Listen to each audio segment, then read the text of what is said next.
Boom. Welcome to Grown Dad Business. Friends, how's it going? Thanks for joining one more time. Thanks for watching. If you're watching, you can watch on patreon.com/Aaron Kleiber. And honestly, all you have to do to watch the podcast, I hope to offer something to you. It's only $3 or more a month. That's it. That's all. I just want to let you know that because some people are watching, and I appreciate you so much. Everyone's supporting Patreon. I got cards coming out this week to say thanks, to say hi.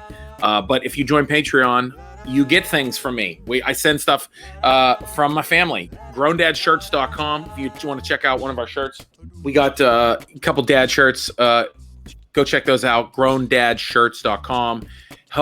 Kid Mental helped me create those, and they are printed by Ink Division, ink-division.com. So if you go to GrownDadShirts.com, you can get shirts through there, and you can use a coupon code GDB15 to save 15% off. And if you're an entertainer, podcaster, comedian, musician, Ink Division, who does my Grown Dad shirts, they're offering 50% off your first bulk order. So if you want to order like 50 shirts, they're going to give you 50% off. That's pretty dope. So just hit up ink-division.com and tell them Aaron sent you, and they'll try to hook you up. It's pretty dope. It's one of my favorite companies to work with. They ship nationwide. They service nationwide. I also want to give a shout out once again to thehivedistro.com. I can't say enough. I found a way to get my favorite CBD ointments, Elixicure, through thehivedistro.com. I partnered with them, and it turns out they have lots more stuff. They have bath bombs, they have coffee beans, and they're all hemp infused. It's the non-psychoactive, not THC. They're hemp infused, CBD infused. So Elixicure has the roll-on and the cream pump that I love. They also, like I said, bath bombs. They have coffee. They also start in a line of CBD tinctures, and they also have a hemp infused man butter. The man butter is an organic body deodorant by Dry Men Products, and I've been using it. I've been using it for 2 weeks, and it's, dude, I smell not bad, actually. I smell pretty tasty. I'm just saying, it smells good. I feel like a young, gorgeous surfer using my organic body deodorant out of the little tin. It's cool. Whatever. Makes me feel good. But hey, go check out thehivedistro.com, and you can save money off there as well with the coupon code GROWN, GROWN. Save 20% off, I believe. Yeah, you save 20% off with coupon code GROWN. I had to check. I was like, I don't even know. Did I write it down? Who knows? And GrownDadShirts.com, GDB15. You can save money on that. But you guys, enjoy my conversation with my friend, Jaret Reddick, everybody. Be kind, be funny. Grown Dad Business with Aaron Kleiber. That's my dad. Hello! Underpants? That is hilarious. You should mouth to rate and review this podcast, or my daddy will go into a deep depression.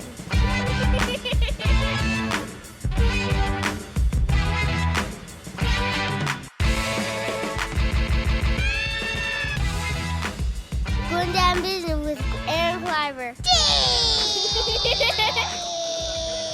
Yeah. The comedian, the comedians.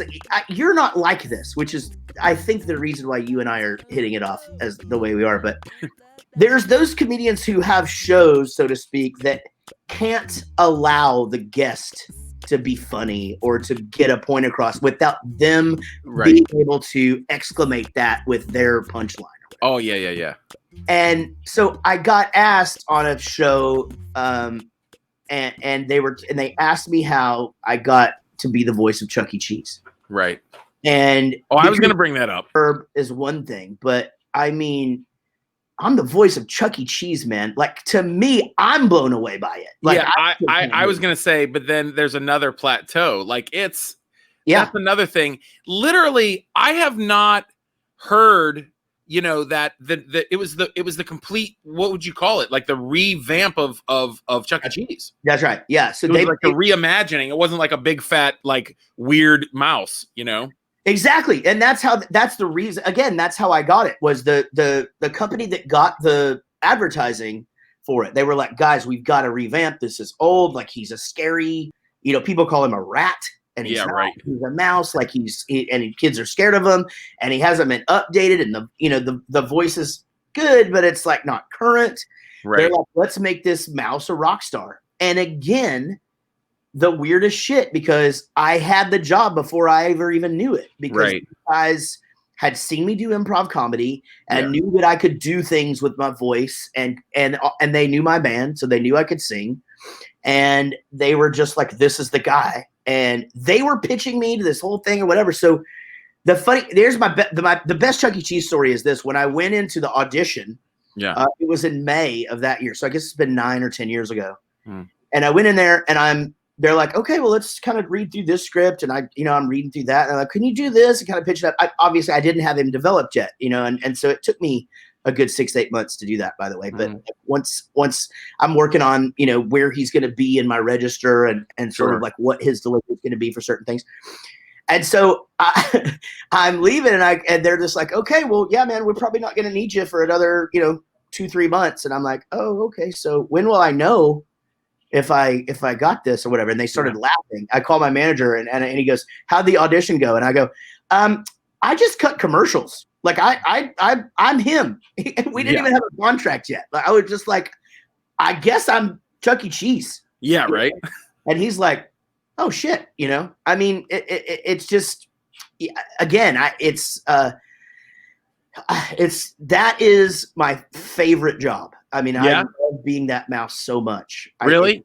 Yeah. Oh, man, I see what you mean, because you get to have a lot more fun with like with a script and kind of, once you kind of create that voice, you know what I mean? It's kind of yours to wrangle. You know? It's even the guy who, well, not creator, the guy who, his name's Matt Daniel, the guy who writes all the scripts, who directs all the shows and stuff like that. Like, I have free reign to go, man, I don't think he would say this. And I don't, I think he would say it like this. And he would go, well, you say it like you think he would say it. And I mean, 95% of the time he's like, you're right. And then, so now, in fact, I have 2 scripts that I have to read by Friday and a song to sing or whatever. Like, I just send it to him. And if he has an issue, he'll tell me. And you're still doing it. Oh yeah. Yeah. I'm still here. Yeah. Really? Yeah. Yes. That's amazing. Yes. I didn't realize that, because I was like, wait, what? And I looked it up. I didn't know if it was a thing. It was a short stint. That's amazing, dude. No, man. I've been him ever since he's been the little mouse with the guitar. Yeah. That's me. Dude, so, good for you. That is so dope. It's now it's just friends. I'm like, dude, that's dope. That's great. I know. Man. What a fun gig to do. It's great, man. It's there's a creative aspect to it that's really fun. Obviously, it's something to where if I meet my kids' parents, friends' parents, I can lead with when they're like, what do you do? I can kind of gauge like where I'm going to go with that. Like, oh, I'm a voice actor. I do the voice of Chuck E. Cheese. I'm also in a band, but you probably never heard of us or whatever. Or I'll go the opposite way and just go, I'm a musician. And then they're like, oh, well, where do you play around here? I'd love to come see you. You guys play on the weekends? And I'm like, I'm not in that kind of band. Right. Do you tour the circuit? Yeah. Okay, What's sure. The circuit. Yeah, no, what I get is, oh, well, where do you guys play? And then I'm like, I mean, we play, oh, well, like, you guys like travel and stuff? I mean, yeah. I mean, these questions give me anxiety, but I kind of miss them. Right? Yeah. It's funny. I want to just get my 2 million miler American Airlines card out and just be like, look. Yeah. Here it is. Everywhere. It's funny too, because it's I think it's funny that people cannot fathom that they would know somebody that took comedy or music to a level where you make a living, let alone leaving the state to do it. That's and to everyone's credit and to our accolades. Yeah. It's hard. Well, it's hard to get there. Oh, it's 9 years in a van and 3 of them living in it. Man. And that's documented. That's and to get to the depressing side of it, we had to make a deal because there's 4 of us and then a crew guy. And it was like, okay, if we're gonna go for this, we're gonna go for it. But that means no more birthday parties, no more funerals, no more weddings. Right. Somebody's sick. I'm sorry. Call them. Yeah. That's it. Because Yeah. everybody goes to a wedding, everybody goes to a funeral, everybody goes to a birthday party or whatever. You're at 16, 20 weekends that you're not playing. That's not happening. So, it costs us marriages, and it costs us time with our kids, and it costs us, health problems and those things. And you do all that for 90 minutes a day. I know. It's crazy what you go through, and people are like, wait, you're here and here, and you're not like famous. And I'm like, there is you look at the ladder, there are so many rungs, and I'm just thankful that I found my way on the ladder. You know what I mean? Absolutely. Yeah. And I know we always want to be better. Like we always see those next couple rungs, we always, I don't know what you're looking at, because you've done a lot. You've done a lot. But there's always something, there's always something like we want to do, but I'm just happy to be in the game, we're kind of past that. I mean, we're 26 years in. Oh, you guys are, yeah. No.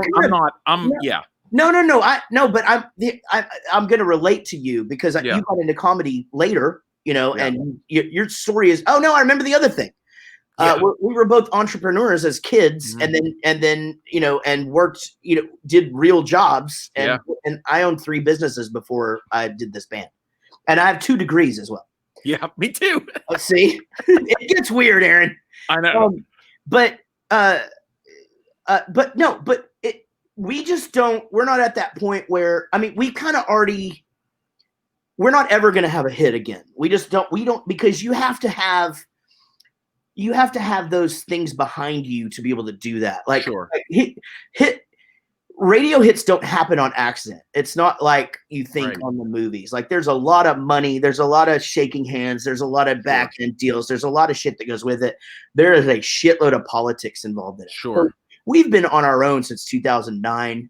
No label. We were on a label for 10 years. That's when all that shit happened. So during those 10 years, that was the time where we were like, man, God, I hope we get Saturday Night Live. And we were never to that point. We got to do the Tonight Show, and we got to do the Craig Kilborn thing back in the day when it was the Daily Show. Right. We got to do this is a good one. We were scheduled to do David Letterman, which to us was the prize. Like, that was our jam. Like, we were gonna do it, and it was happening. And 1 week before, we get the call, and they schedule these things out, so it's like when you get bumped, that's it. You're off. They're not like, we're gonna bring you back in a week. No. Yeah. We got bumped, and I'm like, what the fuck, man? Yeah. Fuck, I wonder who we got bumped for. And my manager just goes, I don't think you're gonna be too mad about this. He goes, Tom Petty, and I go, oh, okay, I get it. Yeah. That's fine. Yeah. Right. It's if you're gonna get bumped by Tom Petty. I know. I have a long story boring, but long story short. The first time I ever performed in Los Angeles as a stand-up comic, I went back and forth for years for film and acting, but I finally built up my stand-up career, and I got a spot at the Hollywood Improv, bumped by Seinfeld. And I was there for 6 nights. Yeah. The last night I was there was my first spot at an A club in LA. Yeah. My buddy's in the audience going to take me to the airport after my set. Yeah. I get bumped by Seinfeld. And I had to fly back to Pittsburgh. Yeah. I mean, you live in such an interesting world, though. And again, I've told you this before. I wanted to be a comedian more than I wanted to be anything in the world. And I would love to be a musician. Absolutely. Well, I won the lottery because now I can stand up there and do comedy, and all I want. And that's what a Bowling for Soup show is. It's stand-up comedy, and every once in a while we play a song, Right.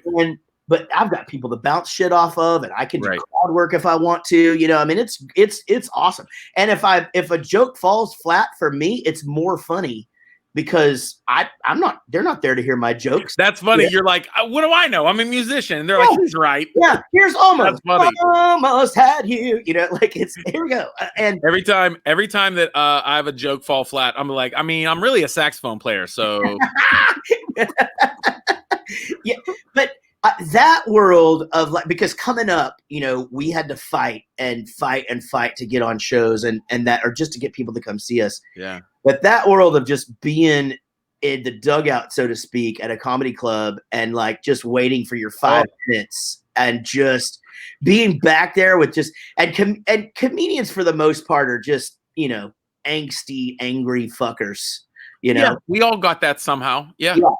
And so just sitting in that room, just waiting, you know, and then I was in the room, like against the wall, ready to walk up. It was unbelievable. And then I know.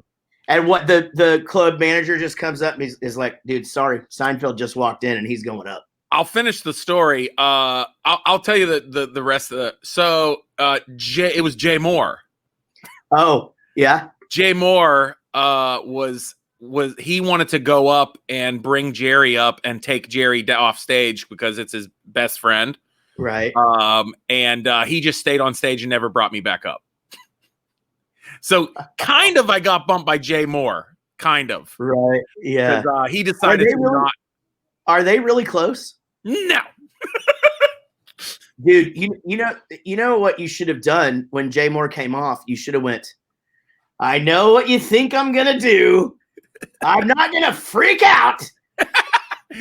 That is pretty good. I was just at that moment, I was just thinking, how am I gonna follow Seinfeld? You know what I mean? Right. At that point, I think my line was, wow, a lot of big stars here. I don't know if you ever saw me on 3 episodes of a little Nickelodeon show. What was the Nickelodeon show? I was on a show called Super Ninjas. Okay, yeah. My son watched that. I was the fat bumbling science teacher in the 2nd season. That is awesome. Yeah, I got you know those roles you get, when you sound like a rock and roll punk mouse and I look like a fat sweaty science teacher. We get what we deserve, Jared. Yeah, I got lucky because it's I very, very few of my jobs go on looks, and like I have the hair and tattoos for my main job. So even though I've gained a bunch of weight, nobody gives a shit. They're just like, fuck it, man. His hair's still cool. Let's go. I think about that too. Only for acting when you lose weight. Like I lost in 2016. I lost 100 pounds. Awesome, man. I'm on that road right now. So I might hit you up. Dude, it's one of the hardest things I've ever done, but it made me happy. And I did gain back like half that because I tore a muscle in my back. Yeah. But when I lost all that weight, your auditions, see, for you, you're right. Because it's like, you don't have to care about your looks. Like it's not that huge, but I started like auditioning for like dumb stuff. Like it was like FBI Agent 2. And I'm like, whoa. What happened to the named neighbor? What wait. Right. Oh, because you're not the fat guy with the I wasn't like interesting. I wasn't like, I just look like a normal white middle-aged man, It was it almost like, and then I hurt my back and I gained 10, 20 pounds back. And it was like, hey, the silly buddy. And I'm like, what? Oh, okay. Okay, that's it. You just got to know thyself. That's all it is.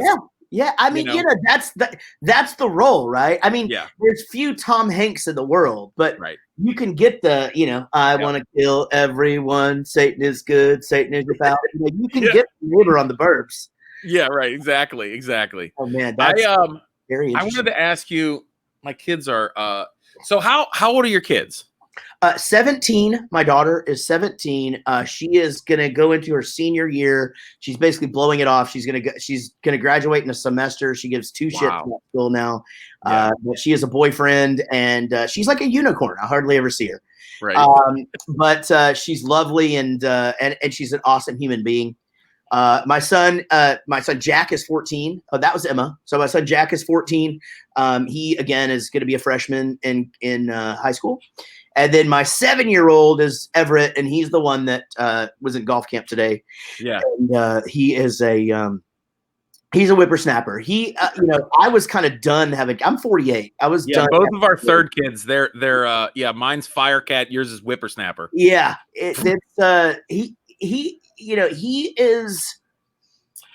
he's a lot, but it's awesome. He's really, really funny, but he has no off switch. I mean, there is not. It's it's like wake up, and like he's at the stairs, you know, daddy and daddy and daddy and daddy and daddy and daddy and daddy. Yep. And it's just, I mean, like, you know that. So we take our kids to school. And that drive in the morning at like 7 o'clock in the morning with that kid in the back seat that just won't stop. And then they'll ask for a song, and like I'll put the song on, and he'll listen for about 10 seconds and then just go again. So now I've got a song that I hate on the stereo, and then this kid just like going, yeah, and then this, and you know, and then what about, can you cook chicken on the thing, you know, and then, you know, and you're just like, oh my God, I think I'm gonna just drive this car off the fucking road. And just, dude, I literally have a whole bit about one of the biggest pet peeves is driving in the car with my kids. I have a whole bit about it. Yeah. Like if you ever have anybody that doesn't have kids, you want to make them feel like it, just open their car door and empty a bag of pigeons. That's what it feels like. That is perfect, dude. They're squawking and screaming and shit on your shoulder. It's nuts. Yeah. Absolutely, like, man. Dude, you're right, because me and my wife, we just got mad at our kids the other night, and it's the same in the car. We'll be like, what do you guys want to listen to? And they, you know, they got things that they want to listen to every week, the new flavor of the week. Like, you know, we watched Back to the Future. All they wanted to hear is a Back to the Future soundtrack, right? Or whatever. Right. I'm not complaining about that. But sometimes it's like, you know, the little girl, she's like, let's listen to Descendants. You don't have to worry about that. You don't. Your girl's too old enough. It's literally, you know what the Descendants is, Jared? I do, and I do. It's pretty bad. I mean, but nothing. Like, they love it, and that's cool. Like there's things for kids that are ridiculous, but it's like the cool villains kids. It's hilarious. Yeah, but like they want to listen to that. My daughter's like, put it on Descendants, and we put it on, and then she's talking, playing, and I'm like, yeah. We put this on for you. Yeah, exactly. If you don't want to listen to this, I'm putting Beastie Boys back on. Exactly. Yeah, you're so spot on, man. Because the other night, we literally got mad at our kids because over quarantine, we have an affection now for wrestling. But only the women's wrestling. Do you know my connection to wrestling? No. And women's wrestling? No. I can't. Yeah. Let me tell you how much we like it first. Okay, tell me. I'm gonna blow your mind. How? Okay, go. How? Tell me about it. This is the inception of mind blowings. Chuck E. Cheese is about to blow my mind. We just started watching it. What it was is I said, this is fun. Comedians for some reason love wrestling because they love it. I love it. It's a great showman thing. You have to be multi-talented. And as somebody who, too, acting, voiceover, acting, comedy, when you see somebody that can do multiple things like bodybuild, stunts, and be an actor, that's unreal. It's unbelievable. Totally. Mad respect.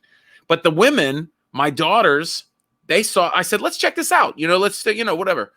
My daughters from day one were hooked. And I realized we've been watching Marvel movies for 2 years, 3 years.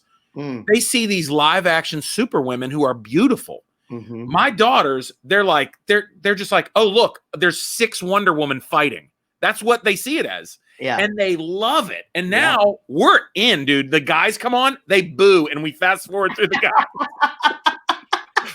They love it. Yeah. The other night we're watching like a big match, and they all leave, and me and my wife are we're now we're Asuka fans. You know what I mean? Like we're like, wait, were we watching women's wrestling by ourselves? And we're like, get in here. Yeah. Like, we're watching this together. We're doing this for you. Yeah, we're gonna watch a murder show if you don't watch this. You know what I mean? Right. Exactly. So we love it. We're in now. Like we get pizza, we catch up on the shows. I love it. How do you or your kids wrestling fans? Okay. So here's what happened. So I'm just going to give you the punchline first, and then I'll back up and tell you how it all happened. I have a song about and am really, really, really close friends with and do game nights with Alexa Bliss. Oh, yeah. That is so funny. Yeah, that's amazing. That's great. Yeah. So we have a song about her. Bowling for Soup does. Really? Called Alexa Bliss. And that? yeah, and but yeah, she's like super good friend of mine. And Wow. that because my son got into wrestling Yeah. and my 14-year-old, so this is a few years ago, and someone had just sent me a picture of a wrestler wearing a Bowling for Soup shirt. Yeah. And Alexa Bliss came out. We were there live. And I go, hey, that girl, I think she likes my band. And he goes, really? I go, yeah. And he goes, send her a DM on Instagram. And so I was like, oh, okay. And I sent her a DM from like the nosebleeds in this arena. Yeah, and right. he answered back in 2 minutes, like, are you here? You know, turns out we're like one of her favorite bands. Girl of the Bad Guys wants her favorite song. And we're the first band she ever saw live and the last band she saw in Columbus before she left to go to the WWE. And she like has these pictures that are really, really nice on the internet wearing a Bowling for Soup shirt. And anyway, we've spent a lot of time together, fast friends. She's actually dating my friend Ryan Cabrera now. And so we do. Dude, that is great. Well, I'll tell you what, she is part of, kudos. She's part of one of the, I honestly will say, because we all kind of paid attention to wrestling for so long. Yeah. But the women right now are holding the WWE together. I will say it out loud. I mean, it's for us, it's a women's show. Like that's that's all we watch. It's so fun. And I will say on the show, her on-screen boyfriend Otis is pretty much my little one is smacking my belly saying, oh yeah. So that's like the only dude wrestler that we do like is no, wait, she's with Mandy Rose. I'm mixing up all the I don't know because I don't watch it. Like I see her on like if somebody's I mix them up. I'm an idiot. Whatever. I mean, like I've been at a bar and like they'll be flipping and like you go by and be like, hey, can you leave it there? That's a friend of mine. Like let me watch her get thrown across. I get you. Yeah. Dude, I mean, like, but her story's crazy. She was a gymnast, like a really good one. And man, the injuries she's really, really small. Yeah. So they just throw her, I mean, she's a flyer. She's incredibly talented. The injuries that she has had, I mean, dude, I know some injuries I'll tell you off the show or whatever that are. Yeah, no, I get it. You could probably guess, but you get pretty fucked up doing that shit. Yeah, man. I and that's one of the things watching wrestling with the kids. Like we kind of tell them how it is, how it works, and we've always been communicative like that. You know what I mean? Like, like we're like, this is like they're actors and like they do this, but they love it. They love that they're playing this role, and they love how. And now they fake and like pull punches and wrestle on the floor, and they get it. Even my 5-year-old. Is like she's doing a serious work. Like she's on the floor. She's like I'm like, are you okay? And she's like, am I right? I'm like, you're 5. What are you doing? Like, I don't like this deception.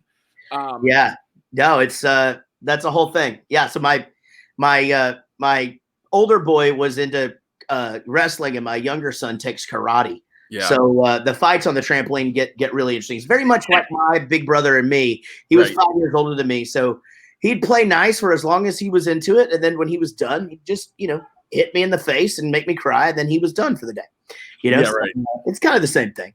Yeah. Dude, I love that. It's fun that what is now before I let you go. I think all of that has to just. I'm trying to phrase it. Because I think in my life, everything, like we always say, like our kids have got to do some cool things. You know what I mean? Like, oh yeah, sure.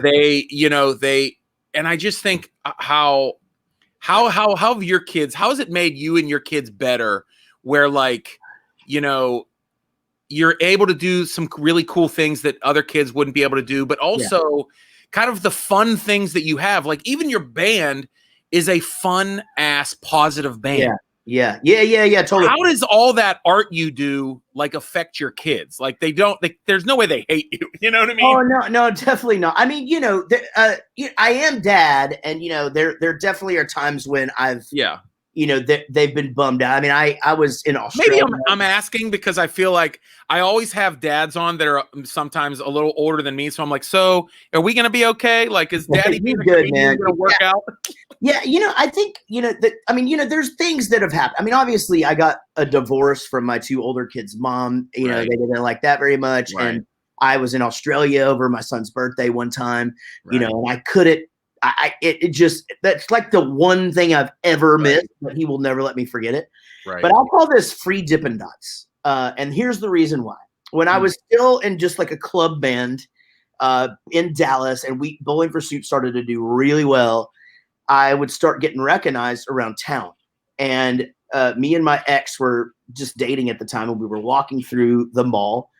And it was the first time somebody was just like, dude, it was the Dippin' Dots guy. And he gave us free Dippin' Dots. So since that day, any perks, I call them free Dippin' Dots. And now even my band call it that. But yeah, man, I mean, my daughter was into iCarly back in the day. I took her to Amanda Cosgrove. We were second row center. We went backstage. She got to meet her. Jack, once I met Alexa Bliss, dude, we went to Royal Rumble. He met every single wrestler. So did Everett. So cool. It just goes on and on and on. I mean, I took my friend Stacy is the drummer for Miley Cyrus. So we went to see Miley Cyrus sound check one time, just so there's a lot of those things. It's and this is a funny. I don't get asked this question a lot, but that's a very common question that I ask people on my show on Rockstar Dad, because what are the perks? It's so funny because you hear these rock stars are just like, yeah, well, it's great until they don't get to watch a show from the side of the stage, and they're just out there going, oh, why do we have to sit out here with everybody else? It's like But for the most part, man, if my wife and I do a very good job of keeping things, and my ex is an amazing mom, and keep their lives really normal. And quite frankly, I know I tell a lot of stories, but my 17-year-old was born, not joking, the day we got nominated for a Grammy. I remember you saying that. That's crazy. I mean, my ex was in labor. They were putting the epidural needle in, and the phone rang in there. And I'm just like, the nurse goes, Mr. Reddick. And I'm like, yeah. And she goes, it's for you. And I go, well, hang up. They say it's really important. And my ex is like crying, like, who would call right now? And I pick up the phone. I go, this better be good. I'm in the middle of some serious shit. And my manager goes, dude, you just got nominated for a Grammy. And I go, cool. And I just hang up. I'm like, okay, let's go. And they were like, and who is that? And I go, it was my manager. I guess I got nominated for a Grammy or whatever. It was, and so the nurse is like, what are you going to wear to the celebration and blah, blah, blah. And my ex is like, this is so great or whatever. And I'm like, guys, we're trying to have a baby. Yeah.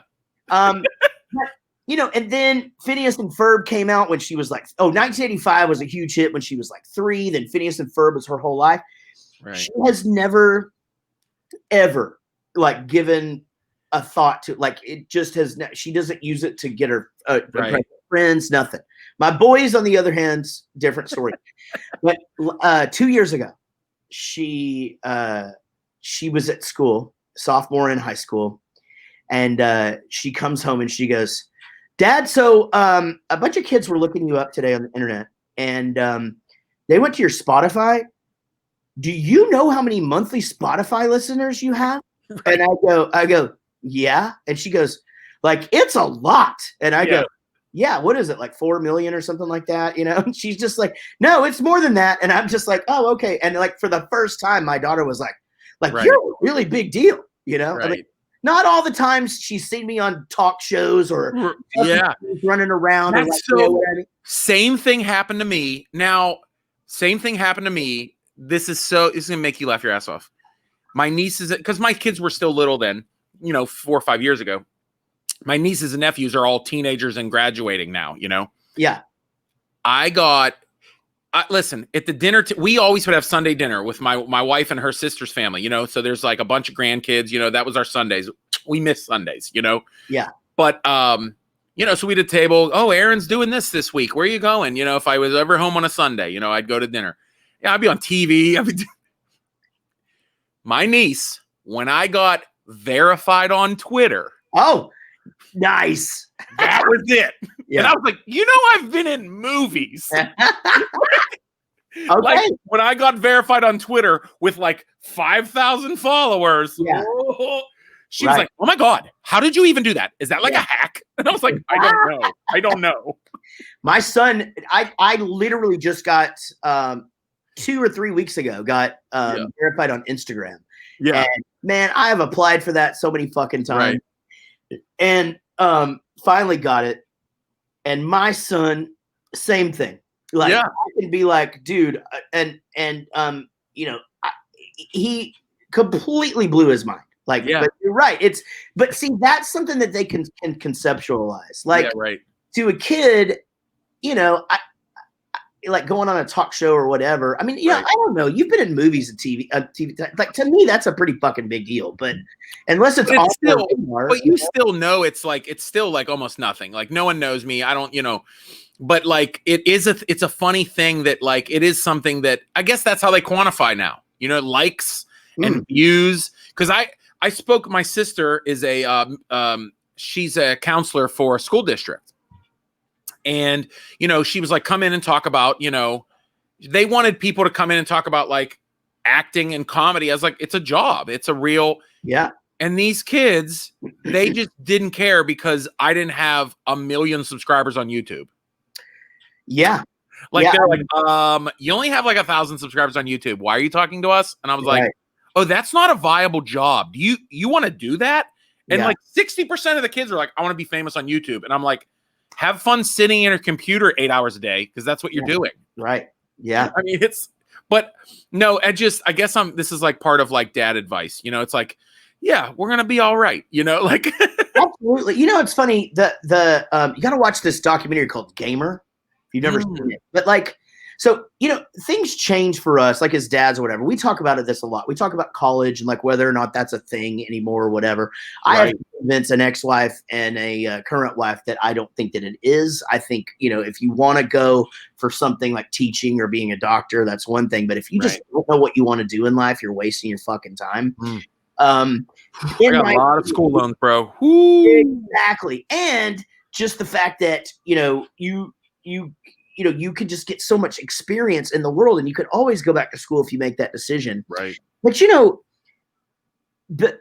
when kids are like, I want to be a gamer, when I used to say, well, I'm going to go be a rock star, and my parents would be like, well, you need something to fall back on, and I can't really say that to my kids because I fucking did it. You know what I mean? Yeah. So like, I know.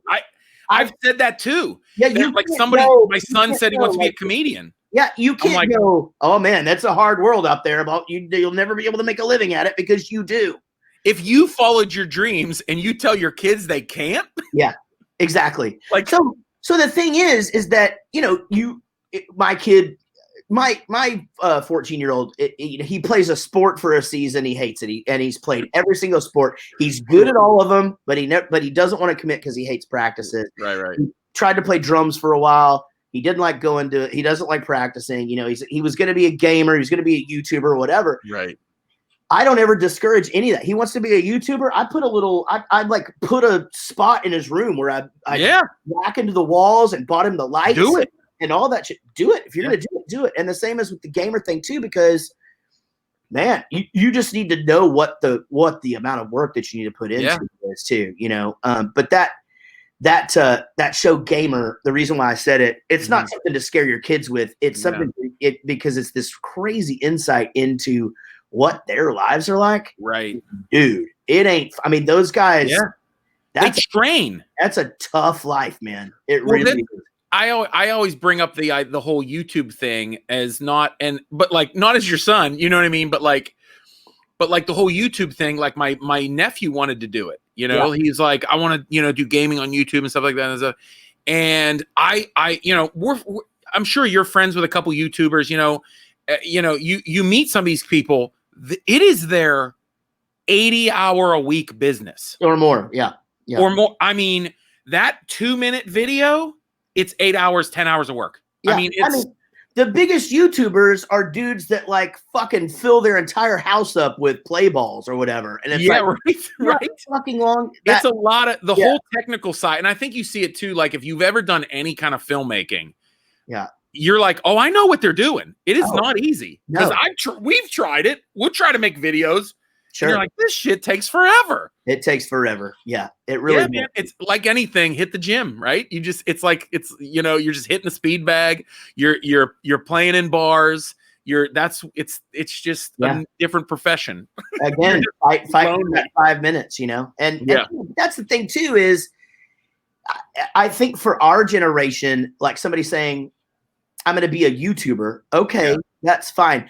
You could say, I'm going to be a comedian and actor. I could say, I want to be an actor or a musician or whatever. Mm-hmm. That you have a pretty good idea of how you're going to go about that. A YouTuber, like, okay, what's your angle? Like, what do you mean? Yeah. Like, what are you going to do? Are you going to put, I got a friend that's a like crazy YouTuber. Yeah. And yesterday he put his fucking tongue in a mousetrap, like, what is your thing? Yeah, man. Right. What's your thing? Yeah. And even still, someone said, it was a YouTuber I heard say, I can't remember who it was. They said that getting a viral video is like playing darts in the dark, and you hit another dart that's already a bullseye. Yeah, it's so very true. Like, Yeah, you probably went through the time though where people around you are being like, what you got to do is get a viral video. Like our label actually in 2009. Jared. Every fucking day. It's like you should film yourself cutting your grass. You should film yourself playing with your son and doing. I'm like, I want to like also not like. It's just everybody thinks that that's just it though, right? Let's go back to the beginning of that whole thing where it's like my neighbor that used to be like, "Hey, are y'all going to be on Saturday Night Live yet? Like y'all need to get on Saturday Night Live." Yeah. And it's like, I don't. What the fuck are you talking about? Dude. Why aren't you on America's Got Talent? Well, they flew me to audition 4 times and they said no. So let's bring it up again. And like, you know what I mean? Or like, it's always that stuff where they're like, I come out with an Amazon special. Why aren't you on Netflix? I will strangle you. Yeah, exactly. Yeah. Okay. Yeah. So my thing was that we were huge on VH1. It's like, why aren't you on MTV? I have a fucking song that says there's no music on MTV. Yeah. Right. Yeah, I know. Dude, I'm gonna let you go. Here's the thing. I love meeting friends that I can podcast with. That this is basically your introductory episode. Because I feel like at this point, every couple months, we could just talk about movies one episode. Now that the boring bio stuff is out of the way. Yeah. Dude, I will come on anytime. And I love this kind of shit. And, I would love to, if your audience finds me remotely entertaining, then please ask. I would be happy to come in on here. And the same thing, go listen to Rockstar Dad. You do the same thing. It's so much fun. I know everybody that listens to me will love what you do, brother. I just have fun talking to you, man. I appreciate you, man. Same. Absolutely, dude. And I can't wait till this insanity is over and we can have a beer and I know, right? And and make each other laugh in person. I know, brother. Dude, Jared, thank you so much, man. Thank you. Thanks, Aaron. I'll be talking to you soon, man. All right, brother. Peace. All right, man. Take care.